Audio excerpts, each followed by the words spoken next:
World scoliosis day के अवसर पर आर्टेमिस हॉस्पिटल ने स्कोलियोसिस के प्रति जागरूकता बढ़ाने के अपने प्रयासों को दोहराया है। यह रीढ़ की हड्डी से जुड़ी एक ऐसी स्थिति है जो भारत में हजारों लोगों, खासकर बच्चों और किशोरों को प्रभावित करती है। अस्पताल का लक्ष्य समुदायों को शिक्षित करना, मरीजों का समर्थन करना और जल्द स्क्रीनिंग व विशेषज्ञ देखभाल के महत्व पर जोर देना है। स्कोलियोसिस, जिसे अक्सर गलत समझा जाता है या नजरअंदाज कर दिया जाता है, रीढ़ की हड्डी में एक तरफा वक्रता है जिसका समय पर इलाज न होने पर गंभीर स्वास्थ्य समस्याएं हो सकती हैं। इसके लक्षण धीरे धीरे दिखाई देते हैं, जैसे कंधे असमान होना, शरीर का एक तरफ झुकाव या पीठ दर्द। हालांकि जल्द निदान से फिजियोथेरेपी, ब्रेसेस या आवश्यकता पड़ने पर सर्जरी के जरिए बेहतर परिणाम प्राप्त किए जा सकते हैं। आर्टेमिस हॉस्पिटल के ऑर्थो स्पाइन सर्जरी विभाग के प्रमुख डॉक्टर हितेश गर्ग ने कहा, वैश्विक स्तर पर लगभग 2 से 3% किशोर स्कोलियोसिस से प्रभावित हैं। फिर भी कई मामलों का निदान तब तक नहीं हो पाता जब तक स्थिति बिगड़ नहीं जाती। 10 से 15 साल की उम्र के बीच जब बच्चे तेजी से बढ़ते हैं, जल्द पहचान बेहद महत्वपूर्ण है। समय पर स्क्रीनिंग से 85% से अधिक हल्के मामलों को नॉन सर्जिकल तरीकों जैसे निगरानी, फिजियोथेरेपी या ब्रेसेस से नियंत्रित किया जा सकता है।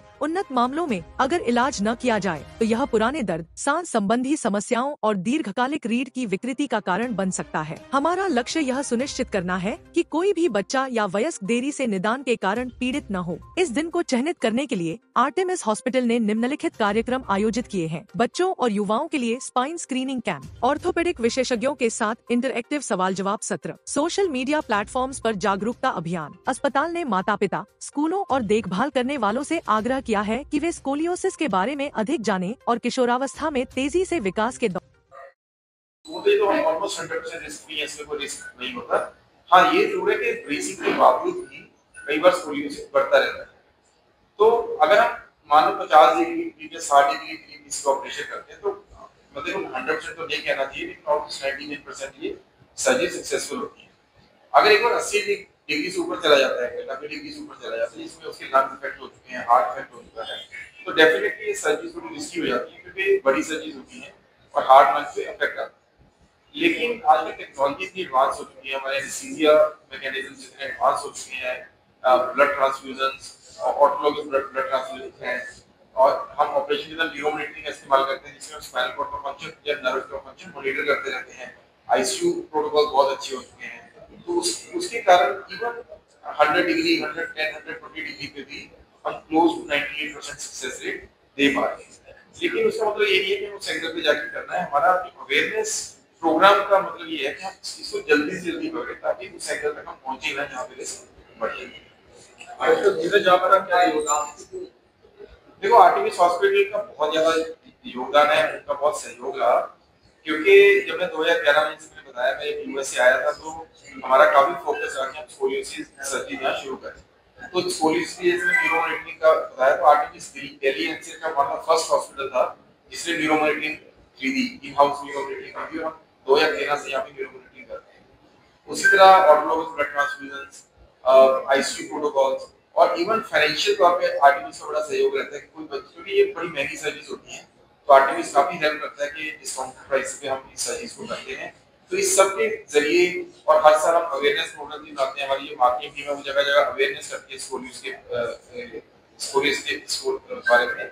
उसके कारण हम अभी तक ऑलमोस्ट 1500 के करीब स्कोलियोसिस सर्जरीज कर चुके हैं और ऑलमोस्ट 98-99% सक्सेस रेट देखते हैं। आई थिंक अगर हॉस्पिटल की सपोर्ट ना हो तो ये बिल्कुल भी संभव नहीं है।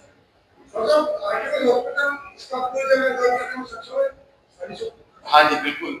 जैसे मैंने बताया कि 2011 से हम इसका इलाज कर रहे हैं, और अभी तक हमारे पास one of the largest number है इंडिया में, और क्लोज टू हम 1500 पेशेंट ऑपरेट कर चुके हैं, और हमारे पास ऑलमोस्ट 99 कंट्रीज, 99 हम कल हम डाटा निकाल रहे थे, हम 99 कंट्रीज से स्कोलियोसिस के पेशेंट ऑपरेट कर चुके हैं।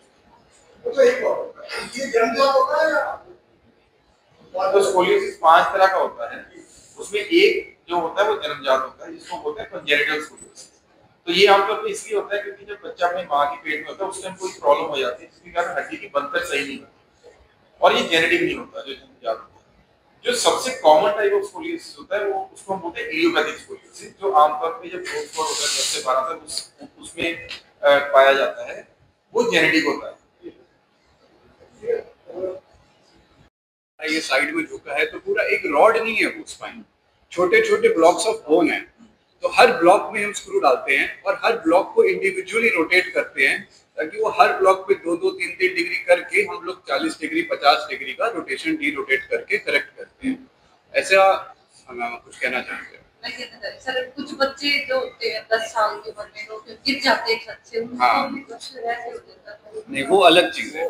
जो गिरने की वजह से चोट लगती है वो फ्रैक्चर होता है, और उसकी वजह से जो नस है, जो स्पाइन कॉलम हमारे मनकों के बीच में एक नस जा रही होती है, उस पे चोट लगती है, उसको स्पाइनल कॉर्ड इंजरी बोलते हैं। वो कम्प्लीटली डिफरेंट चीज है स्कोलियोसिस से। स्कोलियोसिस जैसा डॉक्टर वरुण ने बताया एक इडियोपैथिक बीमारी है जो मोस्ट कॉमन है। इडियोपैथी का मतलब होता है कि वजह नहीं पता, बट जो लेटेस्ट रिसर्च है वो कहती है कि इसकी जेनेटिक वजह है। कोई ना कोई हमारे बॉडी में जीन्स हैं जो ऑल्टर हो गए हैं बच्चे के अंदर, जिसकी वजह से स्कोलियोसिस हुआ है। गिरने की वजह से स्कोलियोसिस नहीं होता।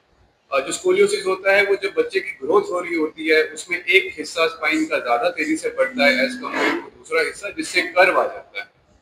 और एक आपका पहला सवाल था कि बच्चे की ग्रोथ कैसे इफेक्ट होती है स्कोलियोसिस में। तो नॉर्मली ना हम लोग सीधे ग्रो होते हैं, बट स्कोलियोसिस के बच्चे बिकॉज हड्डी आधी ग्रो हो रही है, एक साइड की ज्यादा हो रही है, एक साइड की कम हो रही है, तो हम सीधे ना ग्रो करके हम एक तरफ की तरफ ग्रो होते जाते हैं, जिससे कर्व धीरे धीरे करके बढ़ता जाता है।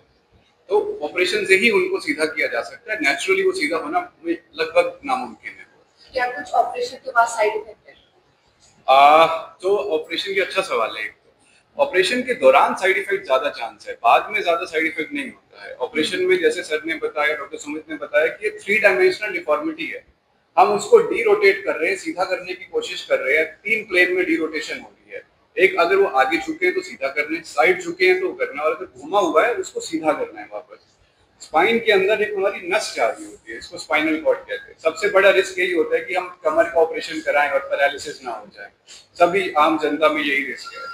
तो उसका रोकथाम करने के लिए, उसके लिए हम न्यूरो मॉनिटरिंग यूज करते हैं, जो हम पैरों के अंदर ना इलेक्ट्रोड लगाते हैं।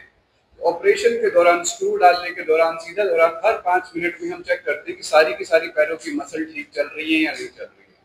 वो ठीक चलना बहुत जरूरी है। कोई भी सर्जन या कैसे भी नहीं चाहता है कि हम ऑपरेशन करें सीधा करने के लिए और कल को बच्चा खड़ा ना हो पाए। तो वो एक बहुत एसेंशियल है। जैसे सर ने बताया 2011 या 12 से इस अस्पताल में न्यूरो मॉनिटरिंग हमने ले लिया था, हम उसको यूज कर रहे हैं। हर स्कोलियोसिस के बच्चे का, जो यहाँ भी पेशेंट आए हैं, सब केस में न्यूरो मॉनिटरिंग यूज की जाती है, ताकि बाद में हमें कंफर्म हो कि बच्चे के पैर एक एक नर्व ठीक चल रही है। तो यही एक सबसे बड़ा इसका रिस्क होता है।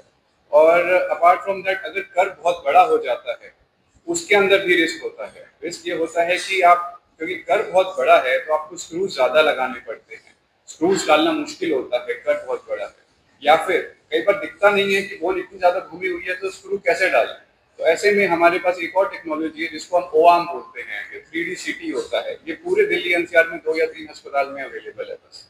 इसके अंदर क्या होता है कि ऑपरेशन के दौरान हम पेशेंट का CT स्कैन कर लेते हैं, वो 3D इमेज बन जाती है। तो जहाँ पे स्क्रू डालना है, नसों के दूर है, वो उसके अंदर देख के लाइव मॉनिटरिंग में हम डालते हैं स्क्रू को, ताकि ऐसा ना हो कि हम स्क्रू डालें और हम किसी नस को टच करें या कुछ और नुकसान कर सकें। तो ये प्रिकॉशन है जो हम लेते हैं, जिससे कि सर्जरी सेफ की जा सकती है। और जैसे आपने पूछा कि ग्रोथ पे क्या, अगर हम सर्जरी कर देंगे तो ग्रोथ पे क्या इफेक्ट आएगा।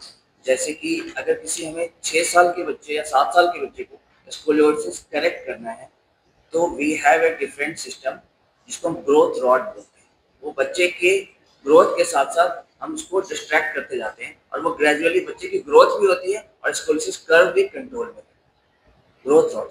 तो इसीलिए हम फाइनल सर्जरी ना 12 से 14 साल के बीच में करते हैं, ताकि जो लंबाई पिक होनी है वो हो जाए।